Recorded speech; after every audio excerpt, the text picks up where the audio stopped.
Hi everyone, welcome to THT, and today we're going to talk about the first weekend of Planetary Qualifier for Set 3.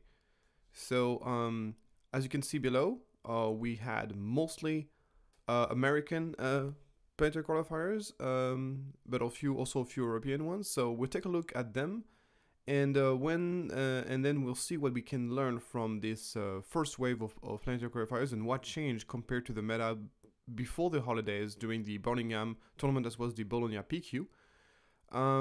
Once again, thanks to the competitive hub for giving me all those precious insights and gathering all those tournament results. It is one of the best websites to follow tournament results in my opinion.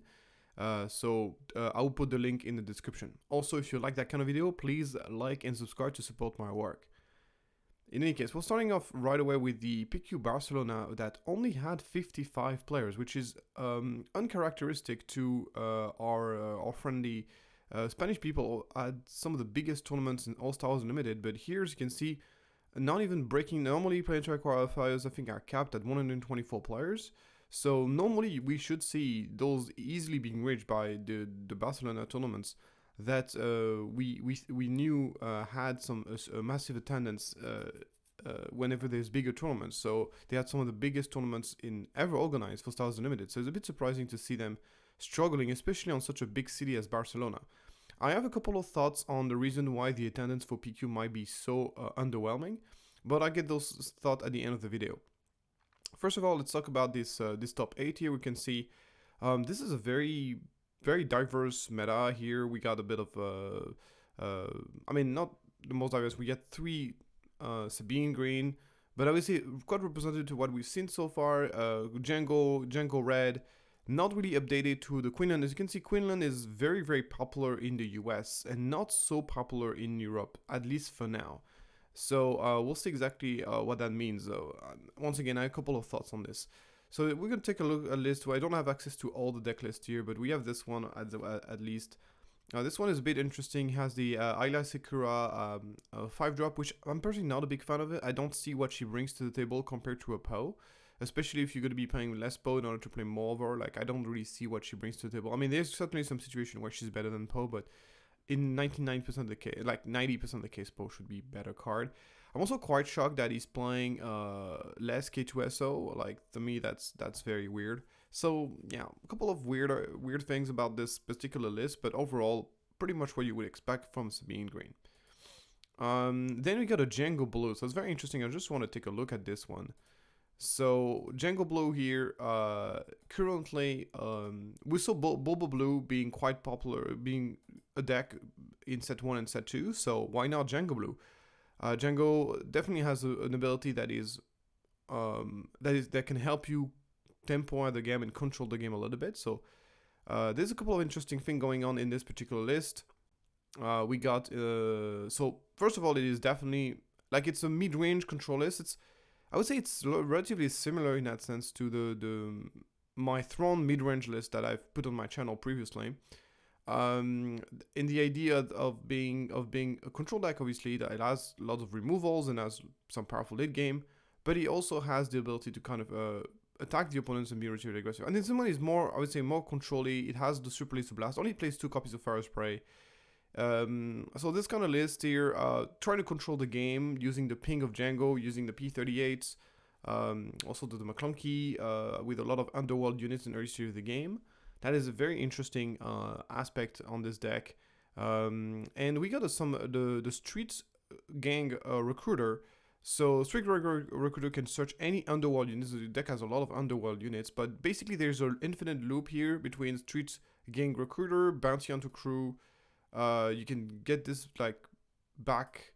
Now they can't get back each other, but then it's not infinite, I guess. So you just go get back under Bounty Hunter Crew. Bounty Hunter Crew comes back, gets back Vigilance, or gets back like any important event. So there's kind of a loop between it. It's pretty slow. That's why nobody plays it really. But this deck plays it. It does plays a lot of Underworlds.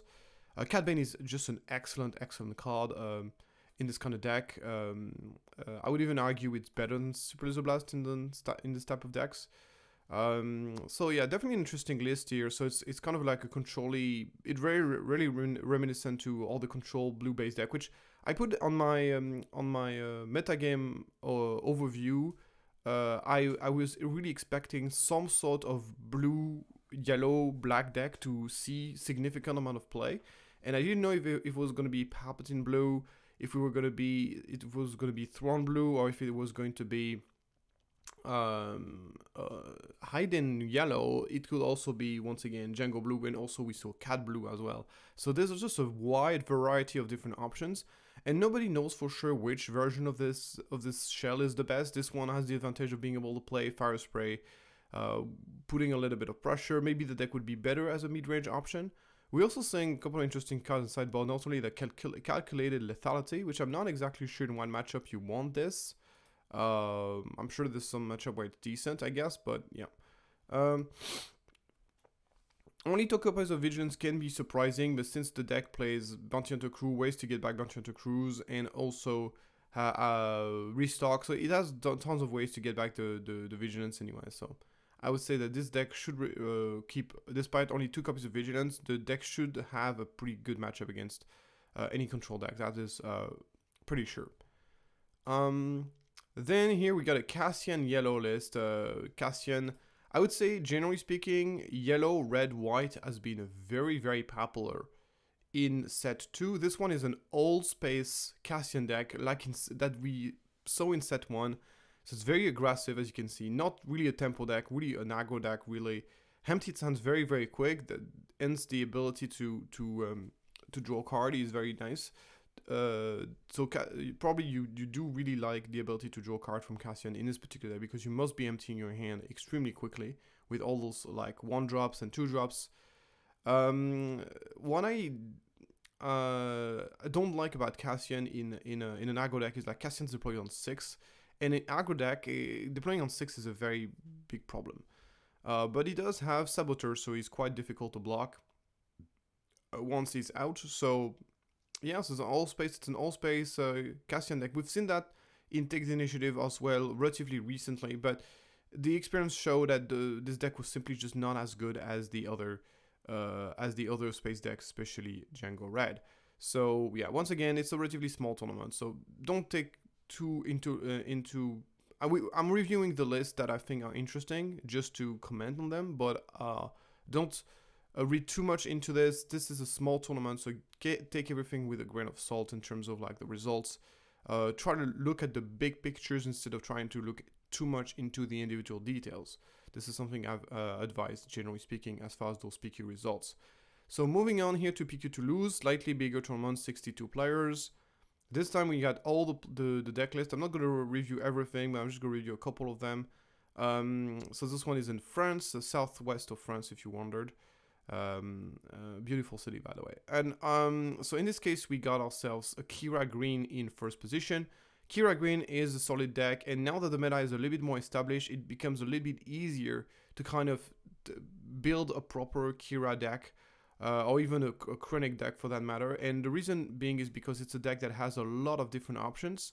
None of those options are like most included. There's always a shell of like Super Laser Technician. You got Vader, the Ramp, and Barrage, and yeah, that's pretty much, and then Power Darkside. That's pretty much the thing that every single version is gonna play, and then everything else really depends on what the meta is. So here you have a version here that is very focused. So it still plays the Pack Sentinels, the Enforcers, which do very well in combination with Kira.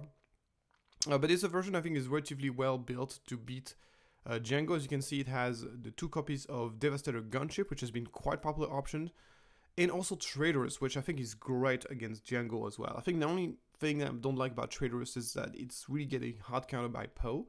But if you play it smart and you've played Traitorous after ECL has been used, then Traitorous becomes a lot better even against Sabine. But I think against pretty much all those Quinlan tempo decks, all those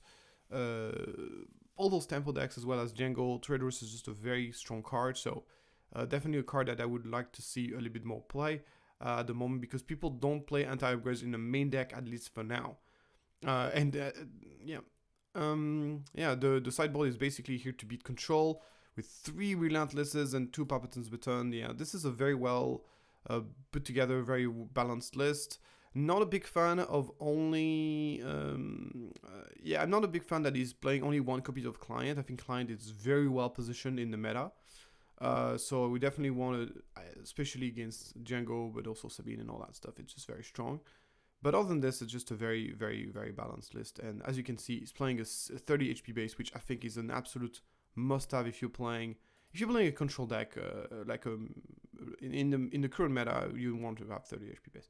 Then we got a Bossk Green. We'll just take a look at it. Bossk Green, same old things, right? It's basically very rampy here with a lot of ramps and those late game cards.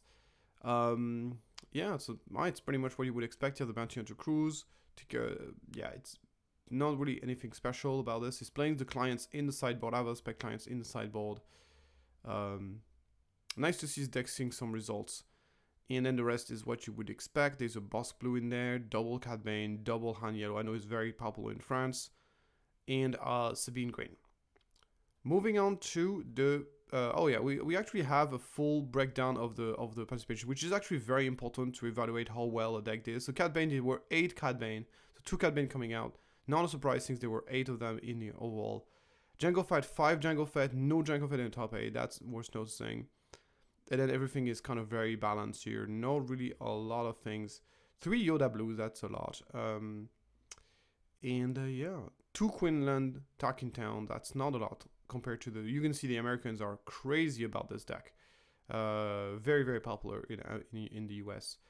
Which leads us to the Ankeny Iowa tournaments, where we have 1 Quinlan Red in second position, a Han Yellow in first position, and then the red, it's very, very diverse.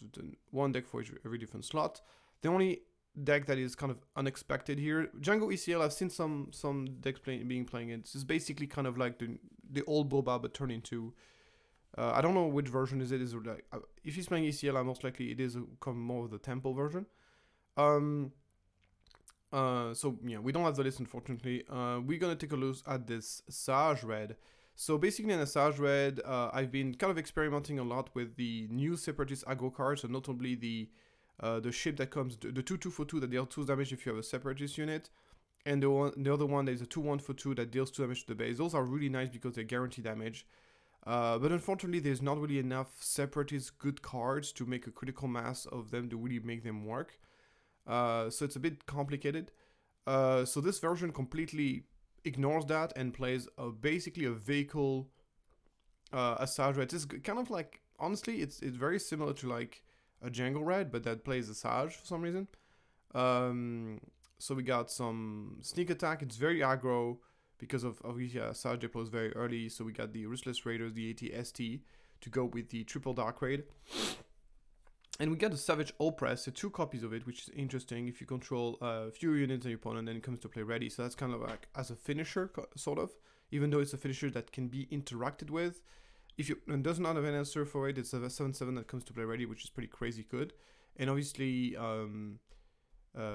yeah, so that's interesting. It doesn't combine very well with Sneak Attack because then you won't get the ready effect. But also plays Full Throw, of course, as you get an early deployment on the Sage. So it's a very interesting deck. Might give it a try. And he has the Locking TIE Phantoms, TIE Advance combo. So he's going to be playing triple Dark Raids on 4 to try to get himself a Ruthless Raiders at AT-ST or a TIE Advanced to boost the Locking TIE Phantoms. He plays quite a few Imperials, can actually boost the 5th Brother as well. So yeah, a lot more Imperials compared to a regular Jango list. So that's very interesting. Cool list, very cool list. Then that's for 64 players, and then we got the PQ Appleton Wisconsin, where we got Quinlan Red taking it down, 2 Quinlan's top 8, 1 Jango Red, once again relatively diverse meta with but 3 Sabine though, 3 Sabines, and then a lonely Krennic ECL in the list here in the mix. 79 players, so slightly that's the biggest one we've seen so far. No deck list, unfortunately. Very, very tempo meta, as you can see. And then we got the PQ Lincoln, Nebraska. 37 players, even smaller. This time, it's a Cad Blue that took it home. And then the rest is pretty much what you would expect. So we got a Bossk Blue, we got a Palpatine Green, we got a Ray, and we also got a Jango with 30 HP base, not Tarkin Town, which is criminal in my opinion. I think Tarkin Town is one of the best cards in Jango Red. Yeah, for me it's crazy to not play. I guess there's certainly some matchup where that could be helpful, but I just think that overall the ability to kill a unit early on is way better than the 5 extra HP, especially in this deck because you get so many ways to ping.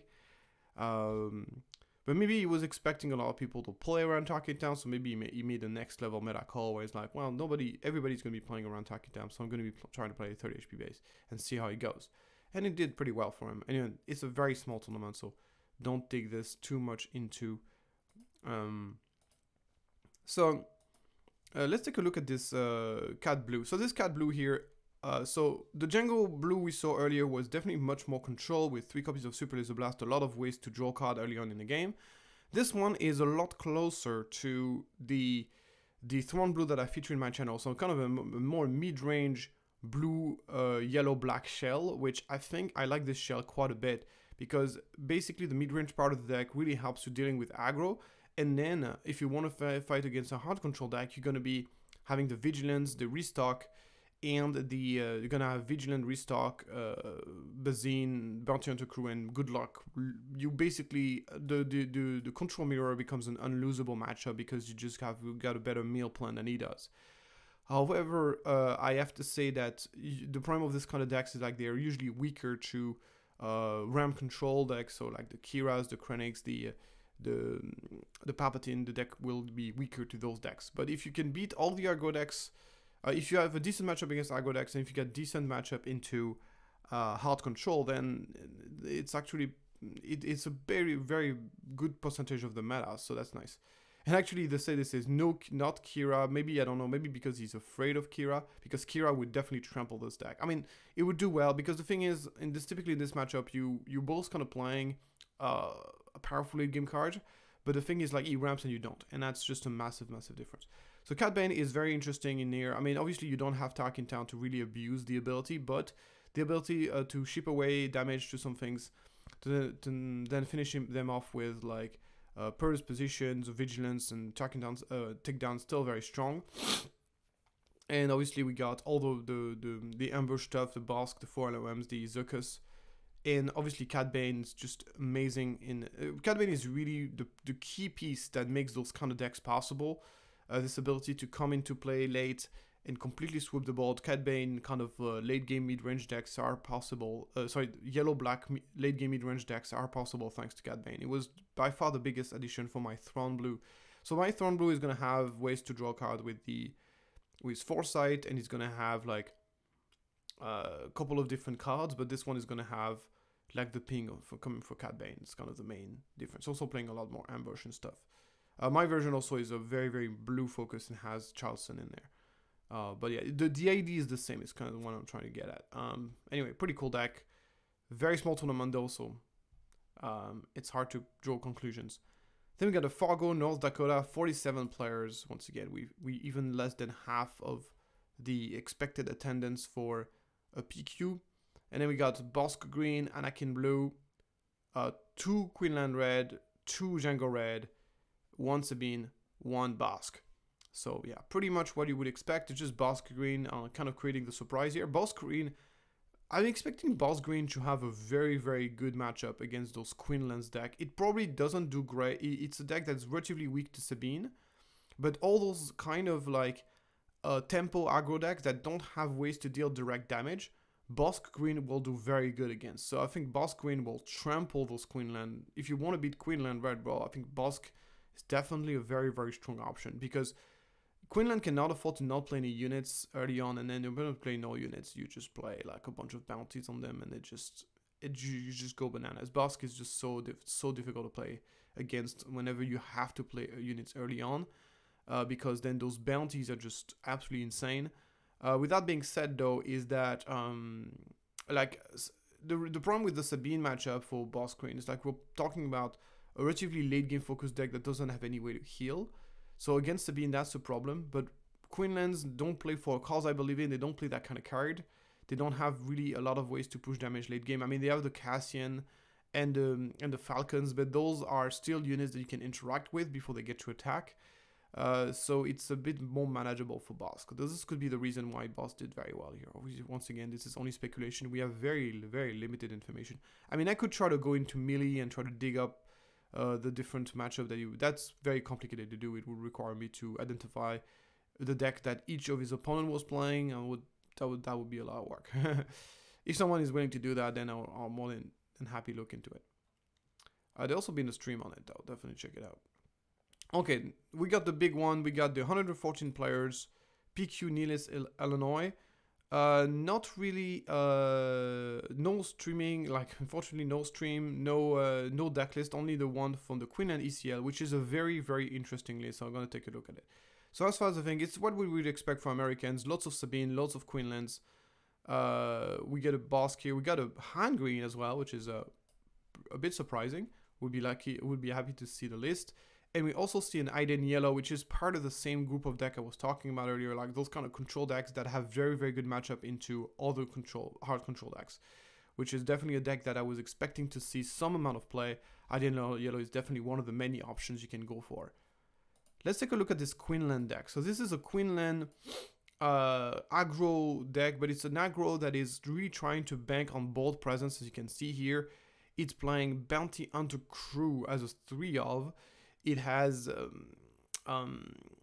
it has the forgot the name, Cad Bane, yes, Cad Bane. So really like a lot of ways to go super wide. A lot of cards from the new set. Actually, it's one of the deck that sees the most play with. We got the R2, we got the Clear the Field, we got the Yuang, which I'm assuming will very good in this deck. Yuang into Game Boy and Guard is very strong. Even Yuang into those shielded units, so anything that is shielded, anything that is sentinels, Yuang is going to be very strong. And because, and you guys highlight Sakura, which obviously does well with ECL. And then we got the General's Blade, so you're going to play General's Blade on one of your early Jedi, so it has to be either Yuang or your leader, and then you can attack and you make your stuff cheaper. And it allows you to swarm the board even more. So that is a very interesting deck. The deck does not easily run out of gas despite being relatively low in curve. You can see the most expensive card is a 5-drop. Falcon is at 6, but everything else is very... So the deck is very low to the curve. And it doesn't run out of card because you have like DR44 blasters, you got tech, you got L337, so a lot of smuggle to kind of never run out of gas. And we have, of course, and we also have a couple of interesting like Shoot First, which definitely will take people by surprise. The Frontline Shuttle, which is probably here to combo off with General's Blade. I can see some situation where it can be quite good with Ayla Sakura as well. So yeah, a lot of cool thing going on in this particular deck list here. We'd love to see this deck in action to see what it's all about. Obviously, very surprised to not see Ewing Reinforcement, but I can understand because it would create a huge hole in the curve here with this nothing. It would be by far the most expensive card in the deck. There's no ramp in the deck, obviously. So yeah, Reinforcement is more... I understand why he moved Reinforcement into the sideboard here. Probably for the more grindiest matchups. Yeah, so very, very cool deck. Definitely very different from the way we've seen Quinlan's deck being built before. It doesn't have the Tarkin Towns, obviously, but it really emphasizes on the value and kind of outvaluing the opponent with just an overwhelming board presence. Still haven't seen a single Queen Tarkin Town deck list, which is a bit frustrating, but maybe we get there before the end. So then we got PQ Las Vegas, Nevada, of course, 70 players. And this one, we got very, very diverse here. Hidden Blue is taking it down. So if you wonder what Hidden Blue got compared to set 2, first of all, of course, the critical more cards means, so we got Paris Position. We got Paris Position is big. Contest of... the new Power the Dark Side is also a huge addition because now the deck has much more reliably like a turn 2 removal. That was a big weakness of the deck before. It was really relying a lot on Power Dark Side. Now it has the contest on top of the Power Dark Side. That's a huge addition. It benefits from this even more so than other control decks like Bossk Blue do. So that's a huge, and he has also Equalize, which is a very, very strong card against Jango, and just a decent card generally speaking. So yeah, those are like the biggest addition for Hidden Blue. I still think Bossk Blue is better than Iden Blue, personally, but this one did pretty well, so that's good. And then the rest is very diverse. We got one of each. We got a couple of everything here. Then we got the PQ Torino, and once again, the European PQs do not have a lot of attendance.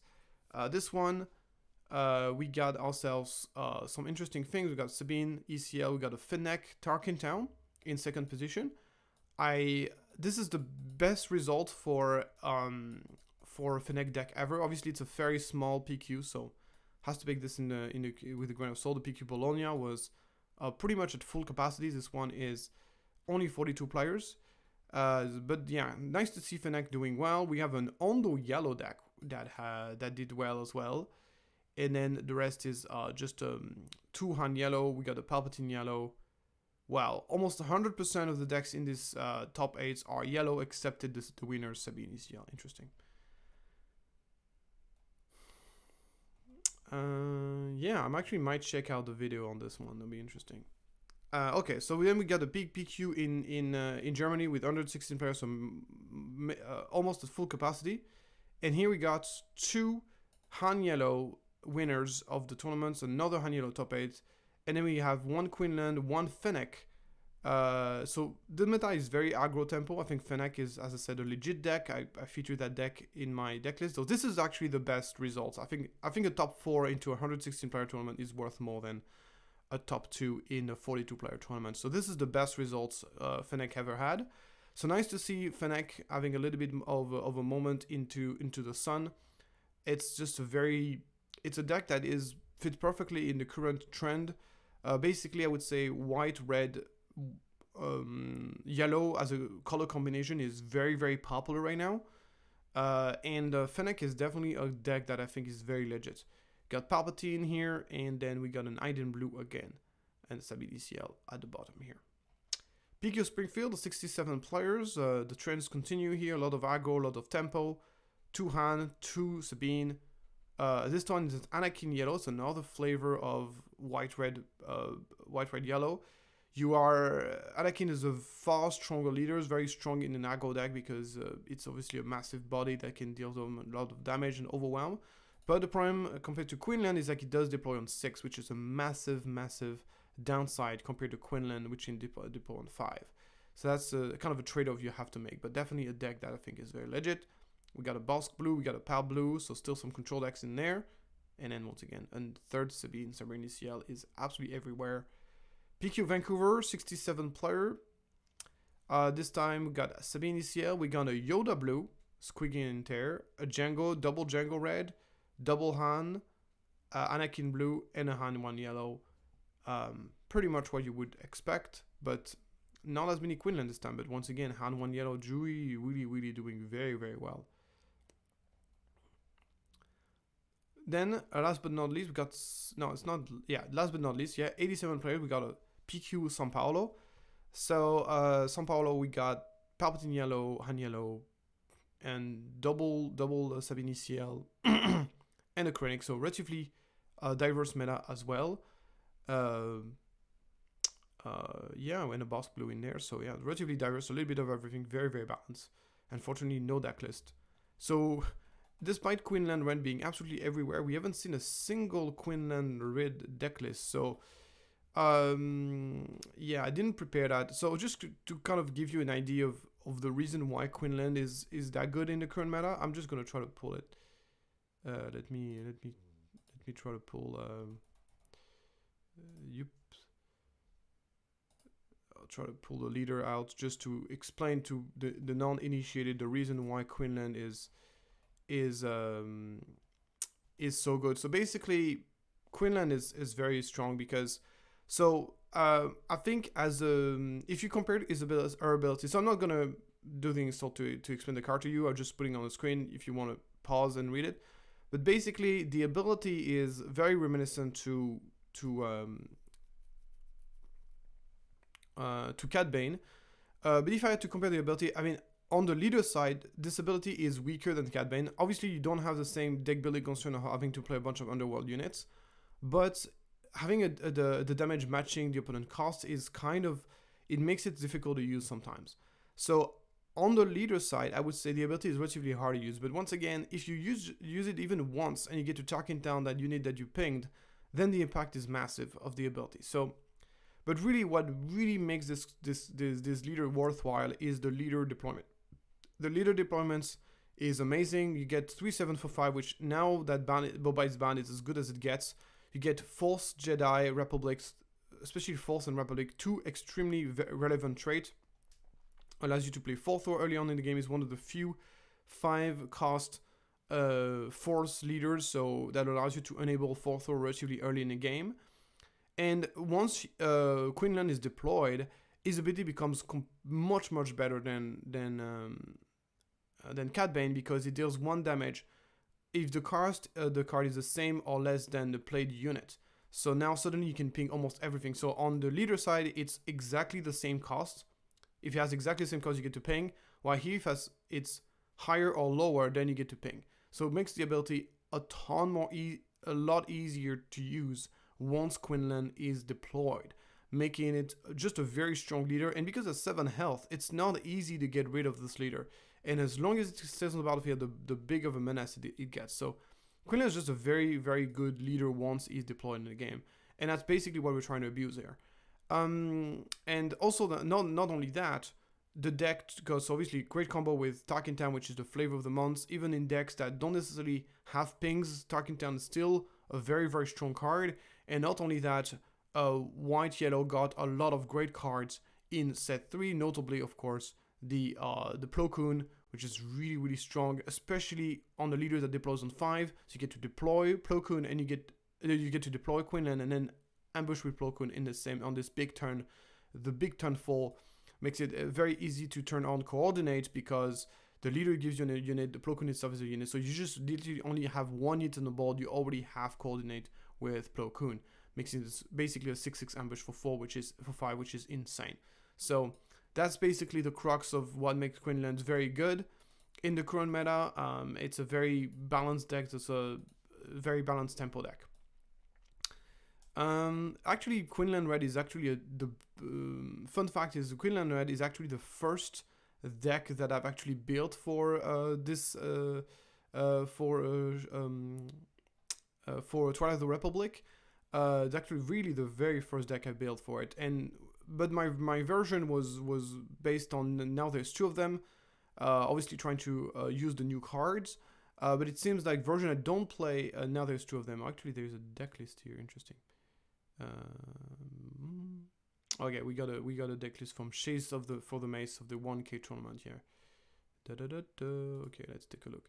Yeah, you see the newest versions don't play, now there's 2 of them anymore. They're both much more based on trying to be stable and kind of put a threat every turn, and then put a huge amount of pressure on the opponent. And because of their access to Spark of Rebellion, they can also interact with decks that don't really play any units. So against control, they can kind of prevent the opponent from playing. Get the Kira, they got the Spark of Rebellion, they get the discard plan, and makes the 4th throw stronger. So the interaction between Spark of Rebellion and the 4th throw is very strong. So you get to get rid of a card, fuel cards, making 4th throw become stronger, and so on. So yeah, it's a really cool deck. The pillage is in sideboard, obviously. So now let's take a look at the overall meta. It's sometimes can be hard to analyze all those small tournaments. It's obviously grabbing all those tournaments and putting them together gives you a better idea of what the meta is like. So this regroups all the PQs, including all the PQs of week 1, and also includes the PQ Bologna as well. So we're gonna see here how things are evolving week by week. And as you can see here in terms of winners, Sabine gets 28% of the tournaments, and it is also the most represented deck in top 8. Han Yellow is the second most successful deck. And then we got ourselves Quinlan's in the 3rd position, and then Jango, and then the rest is like very balanced. We got some Cad Raid, we got some Bossk, basically 5th/4th positions, 6th or 5th position. They're basically the same percentage here. And then after this, relatively diverse. So first I would say relatively diverse meta, I would say. As we get him Sabine Green is the most consistently successful deck. It's a deck which is not a surprise. We'll get into the conclusion of this after. But yeah, basically this gives you kind of a good representation of Fennec Shan here with 2 top 8. The new Palpatine here not doing well at all in this entire PQ thing. So we have Palpatine Red from PQ Bologna, but not a single Palpatine, like a Chancellor Palpatine in the entire, on all those PQs, not a single one in top 8, which is surprising. I would expect this deck to see from time to time in top 8 in some of those tournaments, even just as a rogue deck. So a little bit surprising to not see so much play. Yeah, relatively diverse meta. So we're just going to drop into the conclusions of what we can learn from this first week of PQ. So, oops, sorry. No, it's supposed to be. Sorry, here you go. What can we learn from week 1 of PQ season 1? The first thing I wanted to talk about is the fact that the meta is extremely aggro tempo. We've got a lot of aggressive decks. We got a lot of decks that are basically on the spectrum, definitely on the more aggressive side. We got Jango did not do so well in this first week of PQ, but we got so many Quinlan, the Fennec, the Quinlan, the Sabine, obviously, and those decks are really based on trying to take control of the board early on and overwhelm the opponent that way. So even like I would say Han Yellow is also a tempo deck. It's really a deck that is capable of putting a lot of pressure, obviously plays cunning in order to deal a tremendous amount of damage, has the ability to finish the game off using Falcon, can obviously increase its resources in order to play bigger threat early on. So those are like a bunch of tempo aggro decks that are really capable of putting the pressure, but still do maintain a certain amount of control. The tempo is really the flavor of this set 3 meta, at least in this first week of PQ. That's like, so if you are playtesting for upcoming PQ, you need to find a way to beat tempo decks. So best way to beat tempo decks, in my opinion, at least traditionally, is going to be playing a mid-range deck. So if you're playing something like a mid-range, you play maybe Anakin Blue, maybe something green, like that could be something like as far as the like Yoda green, Obi-Wan green, all those kind of like mid-range deck should do very well against those kind of tempo-based deck. We also saw the Bossk green. I think those decks will do very well in this kind of environment. So if you're expecting a lot of tempo decks, I think those can be a very, very strong option. Obviously, Quinlan and Yellow, those are 2 different decks that requires 2 different set of answers. But I think playing mid-range in this environment, like big mid-range, can be very beneficial. Could also be playing like a Kira. Maybe Kira green. It's time to adapt the Kira to beat those mid-range and pull the Kira, because I think it can be a strong deck. Next, the biggest takeaway is like Jango Red definitely underperformed in this, but the question is, did it underperform or was it just underplayed? So that's something that unfortunately we don't really know about. We don't really know exactly about the metagame breakdown, but definitely the results of Jango Red, which was considered one of the best deck, or still do consider to be one of the best deck in set 3, did not perform very well in this first week of PQ season. And not sure why. I mean, I think this is also like Jango Red is a deck that I think will do worse if it has a big target on its back. If people know the deck is a thing and will tech against it, Jango Red suddenly lose a lot of its power. We saw though in Birmingham that even though Jango Red was targeted, it still did very well. So I was expecting Jango Red to be a menace throughout the season. It has done consistently well, but it's not as big. It's not a tier 1 deck. At least the numbers are not showing it as a tier 1 deck so far. So it's going to be interesting to know if it's just because it was underplayed or if it's simply because it underperformed. Moving on, of course, third thing is the Quinlan is definitely going to be a thing moving forward in this meta. It's a very kind of versatile deck that can kind of beat a wide variety of different decks. Definitely. So as I said, Quinlan was one of the first deck I've ever built for set 3, but my early version of this deck was not as stable and not as consistent as those new versions are showing up to be. And we're gonna see if this is a thing that is just a trend or if it's just gonna continue on the future. Obviously, people like to play the new things. Something in Birmingham is like Birmingham happened relatively early on in the early meta, so a lot of people kind of like played what they were comfortable with and didn't have really a lot of time to playtest brand new archetypes. While obviously now throughout the early days, people had a lot more time to playtest something that is truly different from what we've seen before. Red, yellow temple decks were not really a thing in set 2, nor were they a thing in set 1. So it's nice to see this new kind of archetypes, whether it is with a Quinlan red or whether it is with a Fennec red. Those kind of like a red tempo archetype. We'll also see some Han red could also basically become a thing as well. And I think those decks are definitely something that has been able to be refined throughout the holidays, and now they have become mature enough to be able to compete. And that's the reason why we're seeing a lot of them. And obviously people like to jump on the new thing. That is Quinlan, which is something that has been identified right from the start of the game by a various amount of players, but it's only now that it's reached this refinement that is good enough to actually take down big events and therefore people more comfortable playing with the deck. So it's not because we saw the same phenomenon with Ray Red, where Ray Red was kind of like has been a thing right from the beginning of set 2, but it only later on in the PQ season that it really started to pop off because probably people find the right build. And people that were comfortable with the deck started playing the deck in tournaments and winning. Moving on, we got, as expected, Han1 and Sabine have never done so well in Star Wars Unlimited, and it is not a surprise to me, because if you remember back in my videos where I talked about the ban of Boba Fett and what it means to the meta, one of the two decks everybody talked about at first was of the deck that I think I had like 4 decks the decks that really benefit the most from the Boba ban, and from the leaders that benefit the most from Boba ban, I think I said Han yellow, Sabine, and the third one was Cad Bane, and all those predictions remains to be correct. Han 1 yellow is now had difficulties against Boba, and now that Boba is gone, it's reigning supreme. And obviously the addition of the new yellow white cards are just a massive boost for the deck.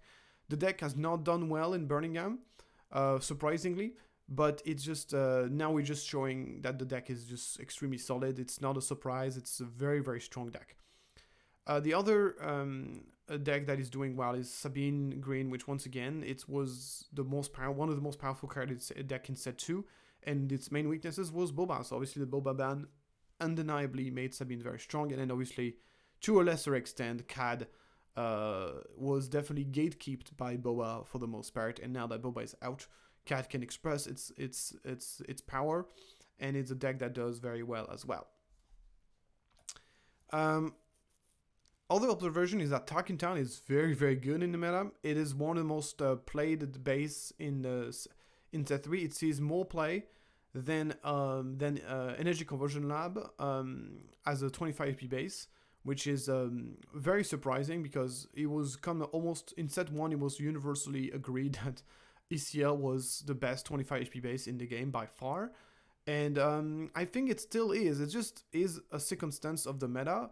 It just turns out that we didn't really get any great card like in set 3 that combines very well with ECL. So right now, if you want to play ECL, you got Poe and Wrecker, which are amazing if you're playing red, white, green.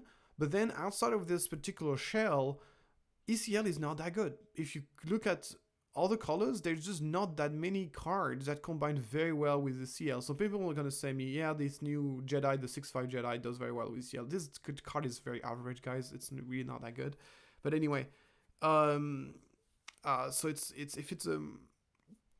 there's just not that many great targets for ECL in this new set, in my opinion. So it turns out that ECL is very strong, but you still need to be building the deck around it. You still need to have card that really plays very well into it.